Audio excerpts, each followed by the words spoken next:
Hoje vou falar sobre os novos produtos de síntese, nome dado às drogas químicas. Então, se elas apareceram há 30 anos na Europa, hoje o consumo delas não só aumenta, mas os laboratórios de produção se multiplicam e esses estão instalados na Europa Ocidental. Em janeiro passado, então, em janeiro de 2026, a Europol realizou a maior operação já feita por seus serviços em 10 países. Os diferentes serviços de polícia envolvidos neutralizaram 24 laboratórios que estavam espalhados pela Polônia, Tchequia, Alemanha e Países Baixos. Vamos analisar como esses países tradicionais na fabricação desses produtos sintéticos atuam. No comando dessa rede, dois irmãos poloneses que importavam os precursores químicos necessários para a fabricação dos produtos, que os reetiquetavam, que os escondiam basicamente e os enviavam para vários lugares da Europa, para os laboratórios que eles comandavam para fabricar esses milhões de pastilhas, como a gente diz, de comprimidos. Então, sim, tradicionalmente, os laboratórios de produção de drogas sintéticas, vamos voltar a esse assunto, existem desde meados dos anos 90, principalmente com a produção de êxtase, mas o número deles aumentou e explodiu nos últimos anos. Em 2023, que são mais ou menos os últimos números disponíveis, foram detectados mais de 270 laboratórios na Europa, sendo que 80% deles, ainda assim, são dedicados à produção de drogas sintéticas. O restante diz respeito aos laboratórios de corte e transformação de cocaína. Esses laboratórios continuam sendo instalados mais ou menos nos mesmos países. No topo da lista temos atualmente a Polônia, seguida pelos Países Baixos, Bélgica, Alemanha, tradicionalmente a Tchequia, um pouco na Espanha e na França não temos muitos, embora a gente vá voltar a falar sobre isso. Existem três produtos que são principalmente fabricados: o AMDMA, que conhecemos como ecstasy, o speed, ou seja, as anfetaminas e as metanfetaminas. Esse último produto está em alta, vamos entender o motivo. Principalmente desses 272 laboratórios envolvidos, 250 fabricavam metanfetamina. Então, esses laboratórios de metanfetamina, porque é nesse produto que vamos focar um pouco nesta crônica, já que é o produto da moda e que está explodindo atualmente na Europa Ocidental. A produção está crescendo rapidamente e o consumo europeu também aumenta um pouco, mas principalmente essa produção é destinada ao resto do mundo, o que é uma particularidade europeia. É uma droga que também vai majoritariamente para o Japão, para a Austrália. Esses são atualmente os mercados mais lucrativos para os traficantes. Vamos dar uma pequena olhada no passado. Os laboratórios então apareceram em massa em meados dos anos 90, quando o êxtase, o MDMA, se multiplicou. Os grandes especialistas, tradicionalmente nessa fabricação em escala mundial e obviamente europeia, são os Países Baixos e, em menor escala, a Bélgica, especialmente a região de Limburgo, no sudeste dos Países Baixos, localizada na encruzilhada entre Países Baixos, Alemanha e Bélgica. Então, é uma região um pouco despovoada, com lagos, florestas, portanto, é propícia para instalar laboratórios em fazendas isoladas ou casas abandonadas, basicamente, moradias afastadas e discretas. Lá instalam-se laboratórios industriais ou semi-industriais. O maior, aliás, foi encontrado em 2021. Ele podia produzir basicamente 150 quilos de produtos por dia, ou seja, milhões de comprimidos diariamente.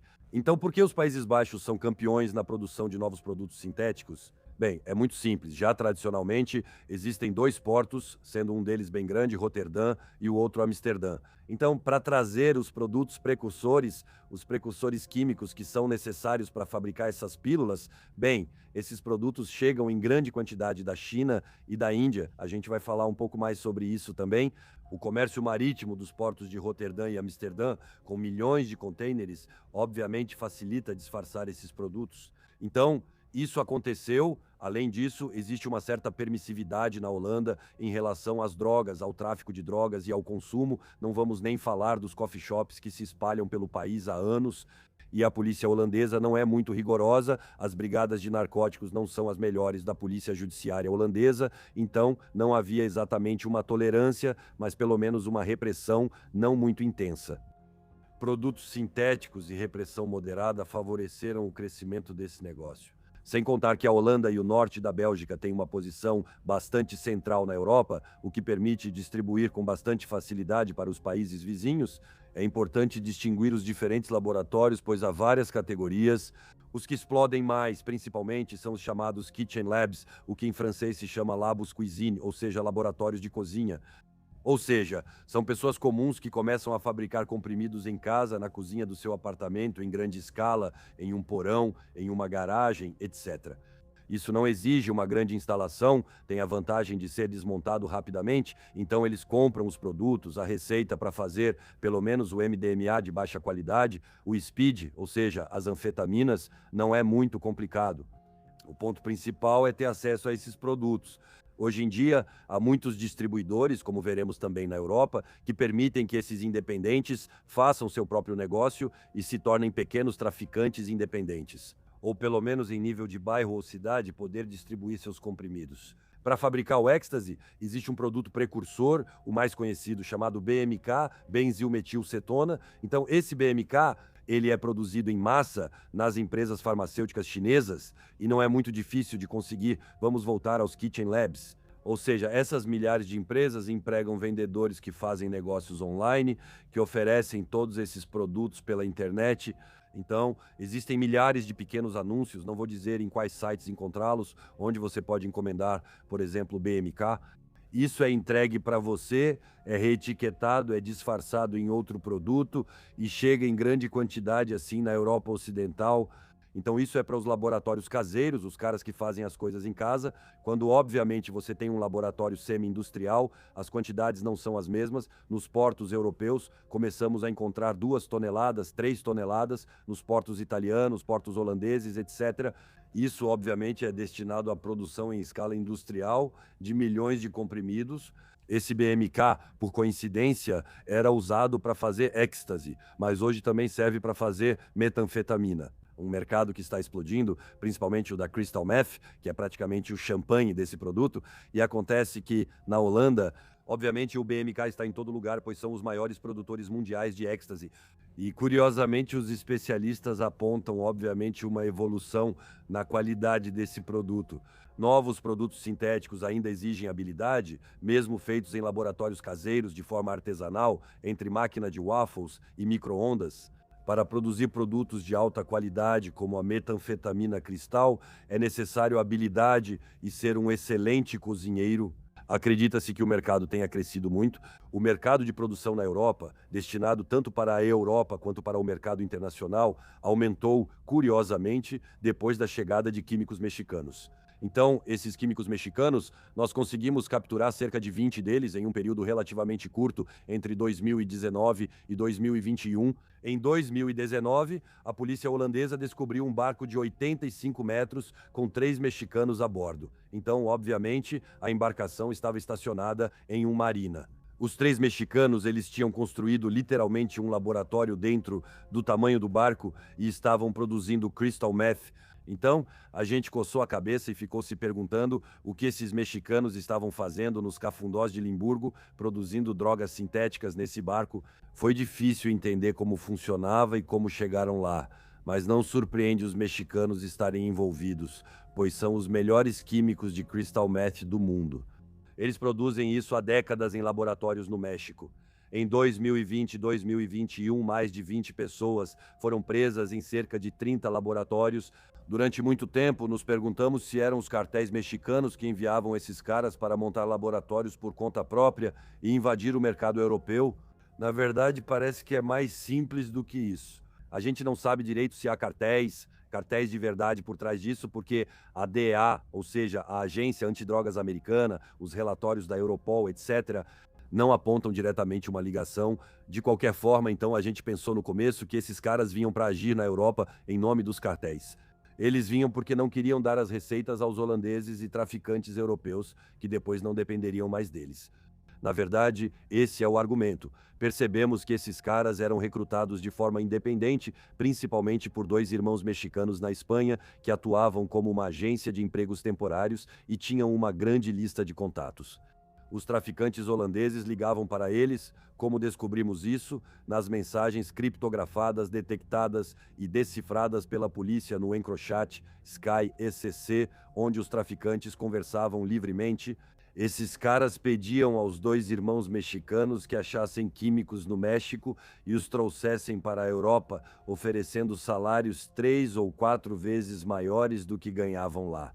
Então trouxeram esses caras que se instalaram, isso mesmo, nos laboratórios que pertencem aos traficantes holandeses.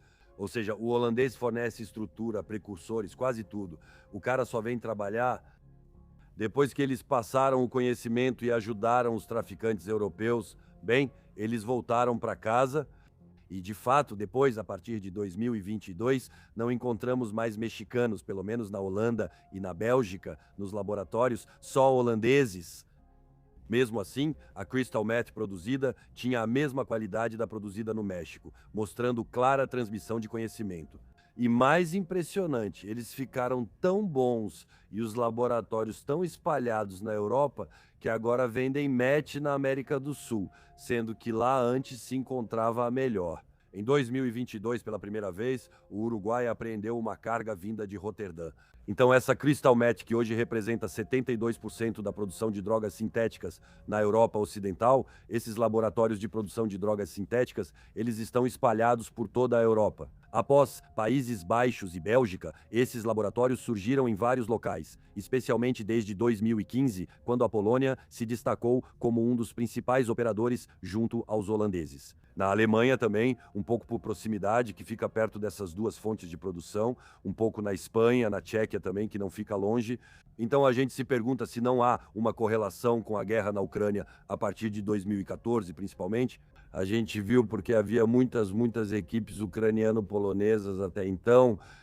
Como na Ucrânia não é mais possível produzir, acreditamos que isso foi para a Polônia, Tchequia e Alemanha, países próximos. Mas na França também, de maneira surpreendente, a gente começa a encontrar bastante laboratórios. Teve um que foi encontrado há alguns anos, pela primeira vez, em Montpellier, que era comandado por dois caras que, para a cena eletrônica local, produziam drogas sintéticas na cozinha deles. Desde então, esses laboratórios caseiros se multiplicaram pelo território, aparentemente. E até mais longe, pois em maio de 2025, ou seja, há mais ou menos um ano, foi descoberto no Var, no sul da França, um verdadeiro laboratório semi-industrial com mexicanos dentro. Nesse caso, ligado ao cartel de Sinaloa, que é o grande cartel, o do El Chapo, etc., que é a região tradicional de produção de crystal meth, principalmente no México. O laboratório era controlado por dois traficantes franceses de Toulon, já conhecidos pela polícia por tráfico de drogas. Então esse laboratório foi desmantelado, o que prova claramente que há uma expansão dessa produção na Europa, há um novo fenômeno que está se desenvolvendo. Além disso, porque obviamente a polícia, a Europol, a Interpol, o UNODC, ou seja, a Agência da ONU para o Crime Organizado, hoje rastreiam os precursores químicos. É a melhor maneira de conter esse tráfico. Então, o tráfico de BMK e também de PMK e principalmente também dos pré-precursores, porque o que se desenvolveu paralelamente à produção de produtos sintéticos, bem, obviamente, são os laboratórios de produção de precursores químicos. Para evitar importar esse BMK, que agora está muito identificado como sendo usado na fabricação de produtos sintéticos, bem, a gente importa os produtos químicos que servem para produzir esses precursores, como o BMK, etc, etc. Assim, acabamos despistando um pouco os serviços alfandegários. Para concluir essa parte, é importante lembrar que, além de enriquecer o crime organizado, há danos colaterais com a multiplicação desses laboratórios e a produção desses produtos. Em primeiro lugar, obviamente, a degradação da saúde pública. Se você coloca todos esses produtos químicos no seu cérebro, o resultado não é nada bom. Em segundo lugar, há obviamente grandes danos ambientais, porque todos esses produtos químicos, bem, obviamente, quando você faz isso, há muitos resíduos. Esses resíduos precisam ser eliminados, então eles são descartados de forma um pouco irresponsável na natureza ou até mesmo na cidade. Teve até um cara que foi pego recentemente com tonéis que ele despejava, quer dizer, que deixava tambores de produtos químicos perto da estação Gare du Midi, em Bruxelas, ou seja, bem no meio da cidade, que ele tinha deixado lá discretamente. Por exemplo, na Bélgica, no ano passado, foram encontrados 250 lixões clandestinos. Então, todos esses resíduos são jogados nos rios, que ficam poluídos, nos lagos, tambores que a gente encontra nas florestas, à beira das estradas, enormes manchas assim de resíduos químicos. Então, geralmente são os caminhantes que acabam encontrando, a polícia, a gendarmeria tenta detectar sobrevoando de helicóptero.